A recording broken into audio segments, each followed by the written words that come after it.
시편 24편 7절에서 10절까지의 말씀입니다.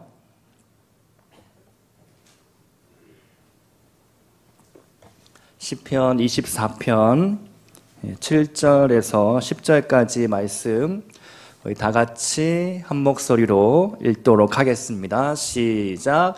문들아 너희 문을 들지어다. 영원한 문들아 들릴지어다. 영광의 왕이 들어가시리로다. 영광의 왕이 누구시냐?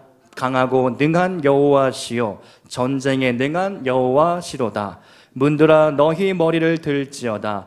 영원한 문들아 들릴지어다. 영광의 왕이 들어가시리로다. 영광의 왕이 누구시냐? 만군의 여호와께서 곧 영광의 왕이시로다. 아멘. 오늘 이 오후에 문들아 머리 들어라 라는 제목으로 말씀 전하겠습니다. 우리는 시편 23편 말씀은 너무 잘 알고 있죠. 여호와는 나의 목자시니 내게 부족함이 없으리로다. 자, 그런데 바로 다음에 나오는 24편은 사실 별로 주목받지 못하는 그런 말씀입니다. 오늘 24편을 함께 살펴볼 텐데요. 24편의 표제어가 이렇게 되어 있습니다. 다윗의 시, 매우 간단하게 다윗의 시라고만 되어 있는데 이 말씀에 사연이 있습니다. 하나님의 언약궤가 블레셋에 빼앗겨 버리는 사건이 있었죠. 사무엘서 말씀을 보면 오벳 에돔의 집에 머물며 이 언약궤가 우여곡절 끝에 겨우 예루살렘 성으로 귀환하게 됩니다. 그 이야기를 바탕으로 오늘 시편 24편 말씀이 쓰여졌는데, 그래서 바로 언약궤가 돌아올 때에 다윗이 부른 노래 시가 바로 오늘 시편 24편이 됩니다. 여러분 한번 상상해 보시기 바랍니다. 빼앗겼던 그 하나님의 거룩한 언약궤, 그것이 이방 땅에 머물러 있다가 돌아올 때 얼마나 기쁘고 얼마나 가슴 벅찬 감동이 있었을까요? 모든 백성들이 즐거워하며 환호성을 막 지르고 있는 것이죠. 그때에 다윗이 이렇게 시편 24편의 노래 시를 쓰게 된 것입니다. 이 말씀은 사실 영적 전쟁이라는 주제를 담고 있는데요. 우리 교회가 예배로 부흥하는 교회라고 표현을 외치고 나아가고 있습니다. 그런데 이 사람의 마음이라는 게 저도 그렇고요. 혹시 여러분도 똑같은지는 모르겠습니다. 하루에도 수십 번 이 마음이 올라갔다 내려왔다 막 합니다. 그게 사람의 감정인 것 같습니다. 저도 예배로 부흥하는 교회 딱 외치고 시작을 하고 있는데 지금 이제 뭐 많이 시간이 또 지나가고 있죠. 뭐 2월 제가 왔으니까 3월, 4월, 5월 지나가고 있는데 이게 어떤 날은 예배로 막 부흥이 될 것 같습니다. 와 할렐루야 막 뭔가 막 느껴지는 것 같고 가슴이 막 뛰고, 근데 어떤 날은 이거 될까? 이거 좀 깜깜한데 안 되는 것 같은데, 약간 그런 마음들이 있다는 거죠. 이것이 인간의 감정입니다. 인간이 어떤 날은 기쁘고 어떤 날은 확 가라앉아서 집구석에서 나가기 싫죠. 그냥 방 안에서 아무도 나를 찾지 않았으면 좋겠습니다. 내 이름 부르지 마, 날 찾지 마, 핸드폰도 막 끄고 막 보지 않고, 카톡이 와도 읽지 않고. 우리의 인간의 감정이, 인간의 마음이 그렇게 된다는 것입니다. 오늘 특별히 제가 24편의 말씀을 묵상하면서 이것은 영적 전쟁의 주제가 나타나는 시편 말씀이거든요. 이 말씀을 우리가 한번 살펴보면서 우리 교회가 예배로 부흥해야 하는데, 또 우리 구역이 부흥해야 하는데, 다시 모여야 하는데, 또 우리 잠실빛나 교회가 다시 새롭게 불타올라야 하는데 우리에게 무엇이 필요할까? 영적인 전쟁 가운데 우리가 서 있음을 깨닫고 내가 해야 할 역할을, 사명을 다시 한번 발견하는 시간이 되기를 축복드립니다. 오늘 말씀을 보니까 하나님의 언약궤가 들어올 때에 다윗이 춤추고 노래를 하게 되는 것이죠. 영적 전쟁입니다. 영적 전쟁에서 우리가 승리하려면 첫 번째로 하나님을 왕으로 인정해야 합니다. 본문 1절과 2절의 말씀을 우리 한번 같이 읽어보겠습니다. 시작. 땅과 거기에 충만한 것과 세계와 그 가운데에 사는 것들은 자들은 다 여호와의 것이로다. 여호와께서 그 터를 바다 위에 세우시며 강들 위에 건설하셨도다. 다윗은요, 온 천지 만물을 떠올리면서 여호와 하나님께서 이 모든 것들을 만드셨구나, 건설하시고 기초를 세우시고 운영하시고 통치하고 계시구나, 웅장한 스케일을 떠올리면서 선포하고 있습니다. 그러므로 모든 백성, 모든 인간은 하나님을 왕으로 인정할지어다 라는 것이죠. 여러분 아멘이십니까? 여러분을 지으신 분, 여러분의 인생을 다스리시는 분, 내가 나의 힘으로 무언가를 해냈고 하고 있다, 이것이 아니라 하나님이 주시는 힘으로 내가 하고 있다, 하나님이 주시는 건강을 내가 갖고 있다, 이 자세를 해야 하는 것이죠. 다윗은 인식의 전환, 하나님이 모든 것들을 베푸시고 하나님이 왕이시다 라고 선포하게 됩니다. 여러분, 세상 사람들이 왜 하나님을 믿지 않을까? 왜 신의 존재를 믿지 않을까? 왜 절대자가 있다는 것을 부인하고 거절할까? 그 이유는요, 너무 분명합니다. 내가 신이 되고 싶은 것이죠. 내가 신이다, 내가 주인이다, 내 자아가, 내 욕망이, 내 꿈이 더 중요합니다. 근데 하나님을 믿으면 그걸 내려놓으라고 말하는 겁니다. 너는 죄인이야, 너는 회개해야 돼, 하나님께 엎드려져야 돼, 하나님 앞에 순종해야 돼, 굴복해야 돼, 이런 말을 싫어하는 것이죠. 왜 내가? 나는 착한데, 나는 법 없이도 살 정도로 너무 선하고 너무 착한데 왜 내가 죄인이지? 왜 내가 내 주인을 바꿔야 하지? 내 주인이 왜 예수님이어야 하지? 라고 반문하기 시작하는 거죠. 내가 내 인생의 주인공이고 오늘 밤 주인공은 나야, 나. 네. 잘 모르시나요 혹시? 내가 내 인생의 주인공이기 때문에 내가 내 인생을 설계합니다. 계획합니다. 그리고 뭐 20대 때는 뭘 하고 30대 때는 뭘 하고 뭐 40대 때는 뭘 하고 이 계획을 잘 세웁니다. 그래서 뭐 일찍 은퇴를 해서 뭐 내가 더 여유롭게 인생을 즐기면서 살 그런 꿈과 계획들을 막 세웁니다. 그래서 MZ세대들이 그렇게 좀 한다고 합니다. 여러분 들어보셨습니까? 파이어족이라고 20, 30대에 막 불태우는 거예요. 열심히 막 종잣돈을 모으고 시드머니라고 하죠. 뭐 1억을 만들고 뭐 5억을 만들고, 그래서 그 자산을 만들어서 굴리고 굴려서 내가 은퇴해도, 내가 조기 은퇴를 해도 뭐 한 100살까지 120살까지 여유롭게 살고 싶다. 그것이 꿈이라는 겁니다. 그러니까 내가 내 인생의 주인이어야 하는데 너의 주인을 바꿔야 해 라는 기독교 복음의 진리가 파고 들어가기가 너무 힘든 것이죠. 그러나 성경이 말하는 바는 분명합니다. 성경은 하나님이 태초에 이 세상을 창조하셨다. 인간도 창조하셨다. 그러므로 흙에서 출발한 흙으로 인간은 다시 흙으로 돌아갈 것이다. 너는 흙에서 왔으니 흙으로 돌아갈지어다. 이 말씀 앞에 우리가 나아가야 하는 것이죠. 하나님의 부르심을 받은 사람들은 사명을 다하기까지 죽지 않습니다. 모세는 120살이 될 때까지도 그 기력이 쇠하지 않았습니다.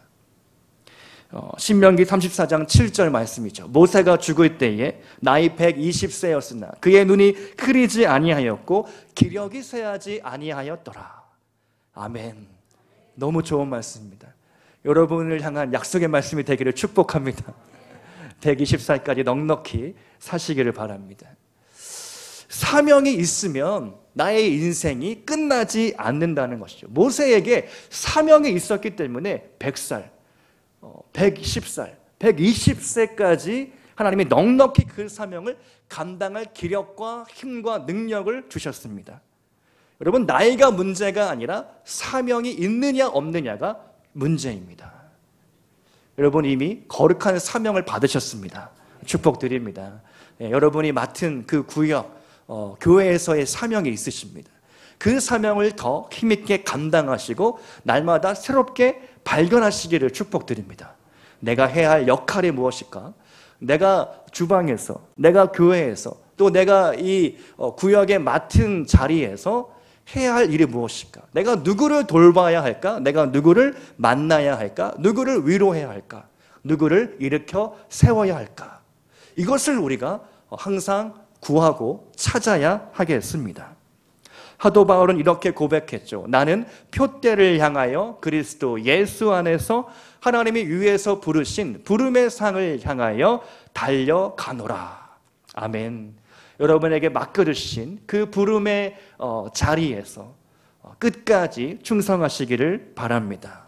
그러므로 우리가 먼저 영적 전쟁에서 승리하려면 나의 주님, 나의 왕, 나의 하나님을 날마다 영접하고 인정해야 합니다. 환영해야 합니다. 자, 두 번째로 우리가 영적 전쟁에서 승리하려면 회개해야 합니다. 네, 별로 달가운 주제는 아니죠. 죄인이다, 죄가 있다, 회개해야 한다. 사실 이러한 메시지는 목사인 저도 조금은 부담스러운 주제입니다. 사실 저나 여러분이나 다 죄인이죠. 네, 죄를 짓지 않기가 너무 어렵습니다. 마음으로, 생각으로 항상 그런 욕망이 우리 가운데 있기 때문이죠. 시편 말씀을 한번 읽어보겠습니다. 24편 3절과 4절 말씀 다 같이 읽겠습니다. 시작. 여호와의 산에 오를 자가 누구며 그의 거룩한 곳에 설 자가 누구인가? 곧 손이 깨끗하며 마음이 청결하며 뜻을 허탄한 데에 두지 아니하며 거짓 맹세하지 아니하는 자로다. 아멘. 4절을요 새번역 성경으로 다시 보면요, 깨끗한 손과 해맑은 마음을 가진 사람, 헛된 우상에게 마음이 팔리지 않고 거짓 맹세를 하지 않는 사람이다. 여기서 헛된 우상에게 마음이 팔리지 않고, 우리가 세상을 살면서 너무 헛된 것들에 우리의 시선을 빼앗기죠. 마음을 빼앗겨 버립니다. 중심을 잃을 때가 너무 많은 것입니다. 항상 내 마음이 어디를 향하고 있는지 살펴야 합니다. 새벽에 기도하고 또 말씀을 묵상할 때 그것을 바로 잡는 것이죠. 저는 회개를 이렇게 정의하고 싶습니다. 회개란 마음 정리다. 마음을 새롭게 다잡을 때 여러분, 주방 싱크대를 정리하면서 우리의 마음을 새롭게 할 수 있습니다. 집을 청소하면서 우리의 마음을 정리할 수 있습니다. 미뤄왔던 창고 정리를 할 때 우리의 마음을 새롭게 할 수 있다는 것이죠. 마음 정리를 한다고 했을 때 그냥 가만히 우두커니 앉아서 내 마음을 면밀히 관찰한다고 해서 마음이 쉽게 정리되지가 않습니다. 때로는 이 몸이 갈 때 마음이 움직이는 것이죠. 그래서 마음을 정리하기 위하여 움직이고 한번 청소해 보시기를 바랍니다. 마음속에서 하나님보다 높아져 있는 것이 무엇인가? 이것을 돌아봐야 합니다. 그게 회개의 본질인 것이죠. 회개란 삶의 여러 가지 문제를 위에서부터 아래로 똑바르게 정렬하는 것이 회개입니다. 여러분 한번 생각해 보시기 바랍니다. 여러분 삶의 우선순위가 무엇인가? 자녀 양육인가? 어떤 재정적인 관리인가? 내 업무 스케줄인가? 고민해 보시기를 바랍니다. 과연 내 인생의 우선순위가 하나님인가? 그리고 그 다음 것들을 내가 잘 알맞게 정렬하고 있는가? 이런 질문을 우리가 던져봐야 하겠습니다.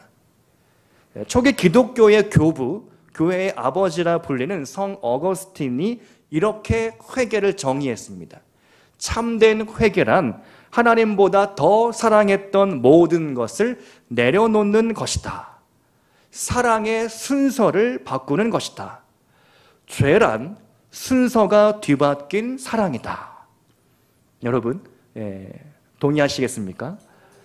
죄라는 것은요, 하나님보다 나 자신이 우선이 되는 것이죠.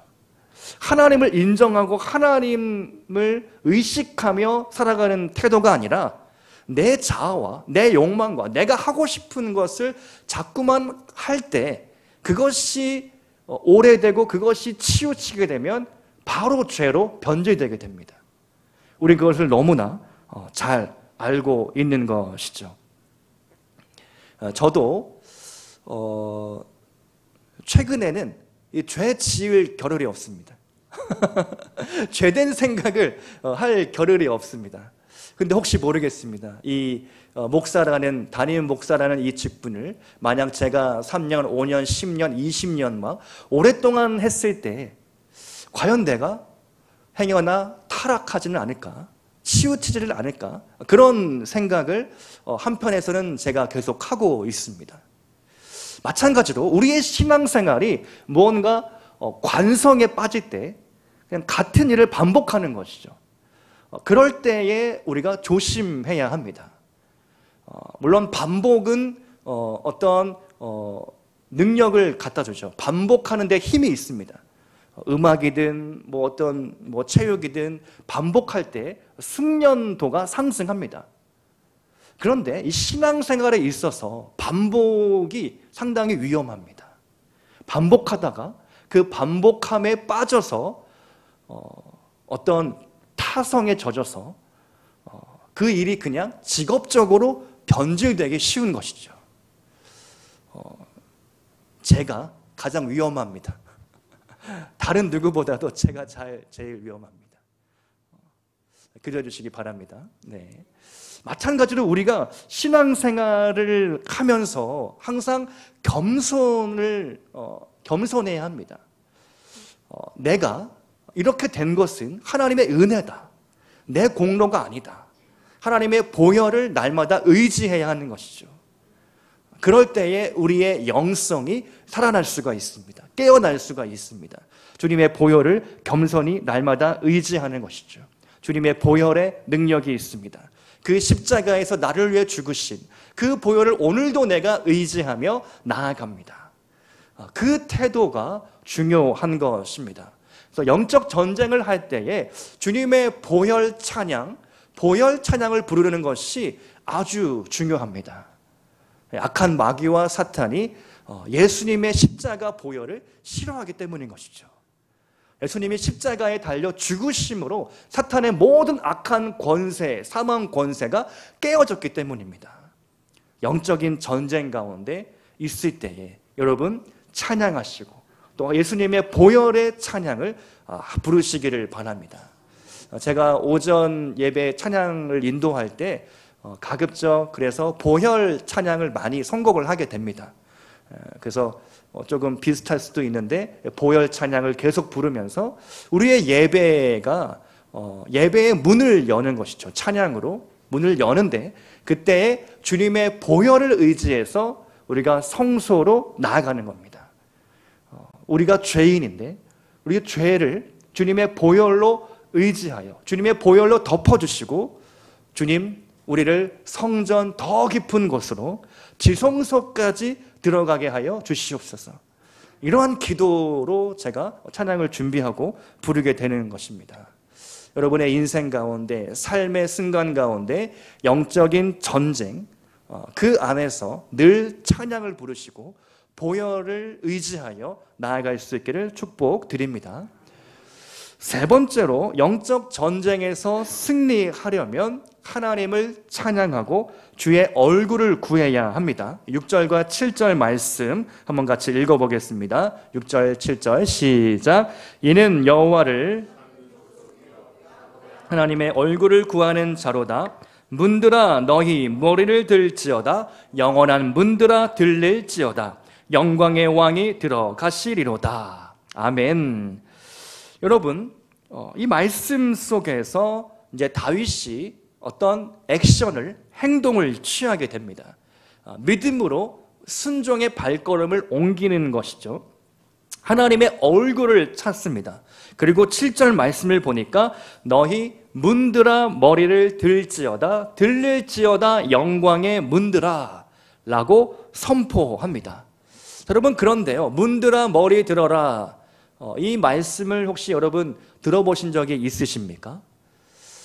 저는 이 메시지, 이 문장을 찬양을 통해서 많이 불렀습니다. 문들아 머리 들어라. 혹시 아십니까? 잘 모르실 수도 있을 것 같아가지고 오늘 선곡을 하진 않았는데요. 문들아 머리 들어라, 들릴지어다 영원한 물들아, 영광의 왕 들어가시도록, 영광의 왕 들어가신다 라고 하면서 왕께 만세 하면서 이제 뜨거운 찬양을 막, 제가 젊었을 때 20대부터 많이 막 불렀습니다. 근데 좀 의아했습니다. 왜? 문은 열려야 되는데, 그렇지 않습니까? 문은 열고 닫는 거 아닙니까? 근데 왜 문 보고 머리를 들라라고 선포할까? 그런 의문이 항상 있었거든요. 여러분, 혹시 의문을 가지셨습니까? 지금 가지게 되셨습니까? 문은 열고 닫는 것인데 왜 머리를 들라라고 지금 다윗이 선포하고 있을까? 제가 찾아봤습니다. 시편 말씀은 고대 근동이라는 그 옛날 지금의 뭐 이란, 이라크, 쿠웨이트 뭐 그쪽, 사우디 그쪽 근방의 배경을 하고 있죠. 고대 근동 시대에서 머리를 드는 행위는 전쟁에서 왕이 다른 민족을 굴복시켰을 때의 이미지와 관련이 있습니다. 당시에 전쟁이 너무 자주 있었는데요. 대제국의 지배자가 작은 도시들을 막 점령하게 됩니다. 어느 도시나 한 복판, 중앙 혹은 높은 언덕에 신전이 있었는데요. 그 한 도시가 침략당하면 그 신전도 다 파괴됩니다. 이제 그 성을 수호하던 신은 역사 속에서 지워지는 것이죠. 그리고 대제국의 신이 그 도시를 이제는 지배하고 다스리게 되는 것입니다. 그때에 그 도시의 성주, 지도자가 나와서 머리를 들게 됩니다. 이것은 그 왕에게 내가 이제는 졌습니다, 항복합니다, 굴복합니다 라는 제스처라는 것이죠. 그런 몸짓이라는 겁니다. 어떤 의미겠습니까? 이제 내가 전쟁에서 졌으니 내 목을 쳐도 나는 반항할 수가 없습니다, 항복합니다, 굴복합니다 라는 그런 포기 선언인 겁니다. 자, 이 이미지가 시편 24편에 그대로 고스란히 반영이 된 것이죠.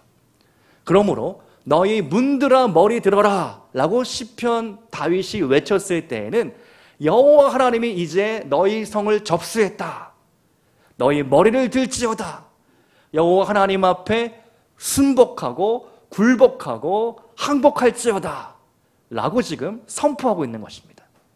이해가 되십니까 이제? 네, 문들아 머리를 들어라. 문은 열고 닫는 것인데 이 표현에서는 머리를 들라라고 문에게 명령하고 있는 것이죠. 그렇습니다, 여러분. 하나님이 왕이십니다. 하나님이 모든 나라의 왕이십니다. 만왕의 왕이시고 만주의 주이십니다. 시편 24편의 찬양이 오늘 저와 여러분의 찬양이 되기를 축복드립니다. 하나님은 이렇게 말씀하시죠. 나는 여호와이니 이는 내 이름이라. 나는 내 영광을 다른 신에게, 다른 찬송, 내 다른 자에게 내 찬송을 우상에게 주지 아니하리라. 하나님은요, 질투하십니다. 다른 신들을 섬기는 것을 질투하고 시기하십니다. 그것을 미워하시죠. 가증스럽게 여깁니다. 우리가 열왕기상 말씀을 새벽마다 묵상하고 있는데요, 하나님이 이제 엘리야를 통하여 아합 왕과 이세벨에게 심판을 이제 하십니다. 그래서 이제 어제하고 오늘 본문이 아주 클라이막스 본문이긴 했는데 아쉽게 전하지는 못했습니다. 아마 생명의 삶 큐티집을 보시면 갈멜산에서 불을 내린 그 아합 왕의 사건이 아마 어제와 오늘 이어서 나왔을 텐데요. 하나님은 질투하십니다. 바알과 아세라에게 빼앗긴 그 땅을 이제 다시 하나님께서 바로 잡기 위하여 엘리야를 통하여 어마어마한 기적을 베푸시는 것이죠. 여러분, 영적 전쟁에서 우리가 승리하려면 늘 깨어 있어야 합니다. 예수님께서 베드로에게 이렇게 경고하십니다. 사단이 밀 까부르듯 너를 청구하였으나 내가 너의 믿음이 떨어지지 않기를 기도하고 있다. 사실은 우리가 의식하든 의식하지 못하든 우리가 날마다 영적 전쟁 가운데 던져져 있는 것이죠. 세상 한복판에 우리는 날마다 나갑니다. 너무 자연스러운 일상이긴 하지만 우리는 우리 예배당 교회 문을 나서는 순간 예배당 안에서도 교회 안에서도 영적인 전쟁이 일어날 수 있다는 것입니다. 우리가 깨어 있어야 하고 하나님의 얼굴을 구해야 합니다. 하나님이 나의 왕이심, 나의 주인 되심을 인정해야 하겠습니다.